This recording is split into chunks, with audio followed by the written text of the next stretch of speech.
24ರಲ್ಲಿ ನಾಲ್ವಡಿ ಸ್ವಸ್ತಿ ಶ್ರೀ ನಾಲ್ವಡಿ ಕೃಷ್ಣರಾಜೇಂದ್ರ ಒಡೆಯರ ಆಳ್ವಿಕೆಯ ಸಮಯದಲ್ಲಿ ಒಬ್ಬ ರೈತ ಬಂದು GKD ಭರಮಯ್ಯನವರ ಅಂಗಡಿಯಲ್ಲಿ ಶ್ರವಣಬೆಳಗೊಳದ ಬಾಹುಬಲಿ ಸ್ವಾಮಿ ಫೋಟೋ ನೋಡಿ, ಸ್ವಾಮಿ ಇಂಥ ಇದೇ ಥರದ ದೇವರು ನಮ್ಮಲ್ಲಿದೆ ಅಂತ ಹೇಳಿ, ಬೆಟ್ಟದ ಹಳ್ಳಿಯವನು ರೈತ, ಇಲ್ಲಿ ಬೆಟ್ಟದ ಹಳ್ಳಿ ಅಂತ ಇದೆ, ಆ ಬೆಟ್ಟದ ಹಳ್ಳಿಯವನು ರೈತ ಹೇಳ್ದ.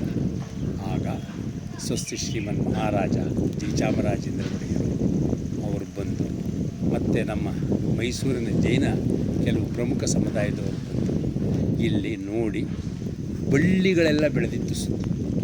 ಆಗ ಆ ಬಳ್ಳಿಯನ್ನು ಹಿಡ್ಕೊಂಡು ಶ್ರೀಮನ್ ಮಹಾರಾಜ ಚಾಮರಾಜೇಂದ್ರ ಒಡೆಯರು ಹೊತ್ತು ನೋಡಿದ್ರು ಸ್ವಾಮಿಯನ್ನು. ಅವರಿಗೆ ಬಹಳ ಸಂತೋಷ ಆಯಿತು. ಆಗ ಅದನ್ನು ಅವರು 1956ರಲ್ಲಿ ಈ ಮೆಟ್ಲುಗಳನ್ನೆಲ್ಲ ಮಾಡಿಸಿ ಮೊದಲನೆಯ ಮಸ್ತಕಾಭಿಷೇಕ ಮಾಡಿದ್ರು ಅವರು. ಶ್ರೀಮನ್ ಮಹಾರಾಜರೇ 56ನೇ ಇಸ್ವಿಲಿ ಮೊದಲನೆಯ ಮಹಾಮಸ್ತಕಾಭಿಷೇಕ ಮಾಡಿದ್ರು. ಅದರ ಪ್ರತಿಯಾಗಲೇ ಈಗ ನಾವು 75 ವರ್ಷದ ಅಮೃತ ಮಹೋತ್ಸವ ಮಾಡಿದ್ದು ಈ ವರ್ಷ ಓಕೆ 75 ವರ್ಷಗಳಾಯಿತು. 75 ವರ್ಷಗಳ ಹಿಂದೆ ಶ್ರೀಮನ್ ಮಹಾರಾಜ ಚಾಮರಾಜೇಂದ್ರ ಒಡೆಯರು ಇದಕ್ಕೆ ಮೆಟ್ಲು ಕಲಿಸಿ ಸುತ್ತ ಪ್ರಾಕಾರವನ್ನು ಮಾಡಿ ಮಾಡಿ ಇದನ್ನು ಇಂಪ್ರೂವ್ ಮಾಡಿ ಮುಂದೆ ಅದೇ ಇಟ್ಟಿಗೆದು ಒಂದು ಸ್ತಂಭ ಎಲ್ಲ ಕಟ್ಟಿ ಎಲ್ಲ ಮಾಡಿಸಿ ಹೋದರು. ಆವಾಗಲಿಂದ ನಾವು ಮೈಸೂರು ಜೈನ ಸಮಾಜದವರು ಇಲ್ಲಿ ವರ್ಷಕ್ಕೆ ಒಂದು ಸರಿ ಮಸ್ತಕಾಭಿಷೇಕವನ್ನು ಮಾಡ್ಕೊಂಡು ಬಂದಿದ್ದೀವಿ. ಗೊತ್ತಾಯ್ತೆ?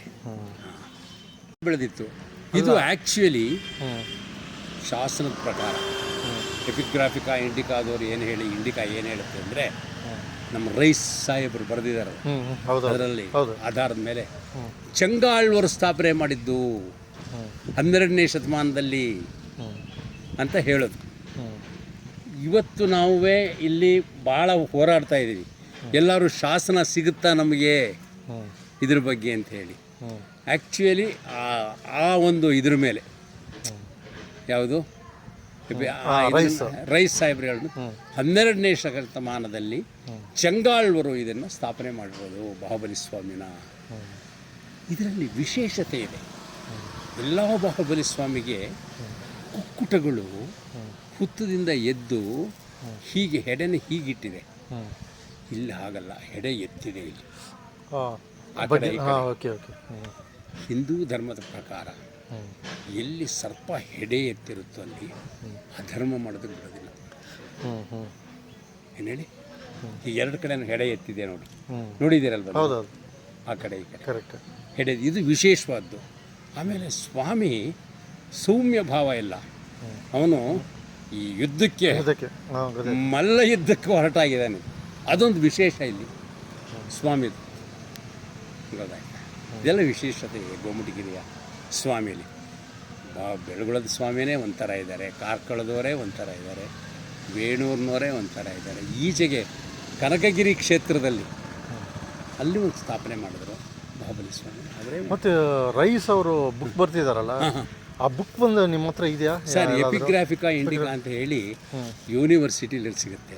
ಓಕೆ, ಅಲ್ಲಿ ಏನಾದರೂ ಖಂಡಿತ ಸಿಗುತ್ತೆ ಸರ್, ಅದರಲ್ಲಿ ಖಂಡಿತ ಸಿಗುತ್ತೆ. ಈಗೇನು ಈಸಿ ಇವಾಗ ಕರೆಕ್ಟ್, ಈಗ ಈಸಿ. ಮೊದಲಷ್ಟು ನಾವು ಓದೋ ಕಾಲದಲ್ಲಿ ಎಲ್ಲ ಹುಡುಕ್ಬೇಕಾಗಿತ್ತು. ಇವಾಗ ಇದಿದೆ, ಒಂದು ವೆಬ್ಸೈಟ್ ಇದೆ, ನೋಡಿದ್ರೆ ಸಿಗುತ್ತೆ. ಸಾಫ್ಟ್ ಕಾಪಿ ಅವರು ಅಪ್ಲೋಡ್ ಮಾಡ್ತಾರೆ. ಅದೇ ಅದರಿಂದನೇ ಇದು ಚಂಗಾಳ್ವರ್ಗೂ ಮಾಡಿ ಸ್ಥಾಪನೆ ಮಾಡಿರೋದು ಸ್ವಾಮಿನ ಏನು 12ನೇ ಶತಮಾನದಲ್ಲಿ ಅಂತ ಹೇಳಿ. ಇಷ್ಟೇ ನೋಡಿ, ಅವತ್ತಿನ ಕಾಲದಲ್ಲಿ ನೋಡಿ ಸ್ಥಾಪನೆ ಮಾಡಿರೋದೇ ಒಂದು ಕಲ್ಲು, ಅದರಿಂದ ಮುಂದೆ 2 ಕಲ್ಲಿದೆ. ಈಗ ನಾವು ಬಿಡಿಸಿದ್ದೀವಲ್ಲ ಫ್ಲೋರಿಂಗು, ಈಗ ಕಾಣ್ತಾ ಇದೆ ಅಲ್ಲಿ ನಮಗೆ. ಏನೋ ಅವತ್ತಿನ ಸ್ಟೈಲಲ್ಲಿ ಮಾಡಿದರು, ಇದಕ್ಕೆಲ್ಲ ಮಣ್ಣನ್ನು ತುಂಬಿಟ್ಟು ಮಾಡಿದರು. ಈಗ ಅದನ್ನೆಲ್ಲ ತೆಗೆದು ನಾವು ಅದನ್ನು ಒಂದು ಸಮ ಮಾಡಿ ಫ್ಲೋರಿಂಗ್ ಮಾಡಿಸ್ತಾಯಿದ್ದೀವಿ. ಜನ ಚೆನ್ನಾಗಿ ಕುಳಿತುಕೊಂಡು ನೋಡೋದಕ್ಕೆ ಪೂಜೆ. ಅಲ್ಲಿ ಫುಲ್ ಪ್ರಾಕಾರ ಪ್ರಾಕಾರದಲ್ಲಿ ಪ್ಲಸ್ ಚೆನ್ನಾಗಿ ಗಾಳಿ ಇದೆಲ್ಲ. ಮುಂಚೆ ತುಂಬ ಹೈಟ್ ಚಿಕ್ಕದಾಗಿತ್ತು, 6-7 ಫೀಟೇ ಇತ್ತು ಮುಂಚೆ. ಏನು ಇದರದ್ದು ಎದುರುಗಡೆ ಇದು ಗೋಮಟಗಿರಿ ಆ ಎದುರುಗಡೆ ಪೋರ್ಷನ್ ಬಂದು ಮಂಟಪಗಳ ಮಂಟಪಗಲ್ಲು. ಹಾಂ ಹೌದೌದು, ಅವೆಲ್ಲ ಏನು ಮಾಡೋಕ್ಕಾಗಲ್ಲ ನಾವು. ಚಿಕ್ಕದ ಕಲ್ಲು, ರುಬ್ಬಿನ ಕಲ್ಲು, ನಾವು ಗಂಧದ ಕಲ್ಲು ಹೇಳ್ತೀವಲ್ಲ, ಇದೆ ಅಲ್ಲಿ ಇವತ್ತು ಇದೆಯಾ? ಓಕೆ ಓಕೆ, ನಾನು ಅದು ನೋಡಿದ್ದೀನಿ 5 ವರ್ಷ ಮುಂಚೆ. ಕಲ್ಲಿದೆ. ಹಾಂ ಓಕೆ. ನಮ್ಮ ಬಸ್ತಿಗಳಲ್ಲಿ ಗಂಧದ ಕಲ್ಲು ಇದ್ದೇ ಇರಬೇಕು. ಅಲ್ಲ, ಅದು ನಾನು ನೋಡಿದ್ದೀನಿ ನಾನು. ಅಲ್ಲ, ಅವ್ರು ಆ ಗಂಧದ ಕಲ್ಲು ಹೇಳುವಾಗ ಅವ್ರು ಹೇಳಿದ್ರು ನಾವು ಇವತ್ತೂ ಯೂಸ್ ಮಾಡ್ತಾ ಇದ್ವಿ ಅಂದ್ಬಿಟ್ಟು. ದೊಡ್ಡಬಳ್ಳಾಪುರದಿಂದ ಕಲ್ಲುಗಳು ಬರ್ತಾ ಇದೆ, ನಾಳೆ ಬರುತ್ತೆ. ಆಶಿಸ್ತೀನಿ ಅದನ್ನು ಮಟ್ಟ ಮಾಡಿ. ಇದು ನನಗೆ ನಾಳೆ ಬರ್ತದೆ ಅನ್ಸುತ್ತೆ. ಜನ್ಮದಿನ 4th ಏನೋ ಇರಬೇಕು ಅನ್ಸುತ್ತೆ. ನಾಲ್ವಡಿ ಅವ್ರದ್ದು ಜನ್ಮದಿನ ಜ್ಞಾಪಕ ಇದೆ. ಹೌದು, ಎಲ್ಲ ಅವ್ರ ಅರಸುಗಳು ಮಾಡ್ಕೋತಾರೆ. ನಮ್ಮ ಸರ್ಕಾರ ಏನು ಮಾಡುತ್ತೆ ಸರ್?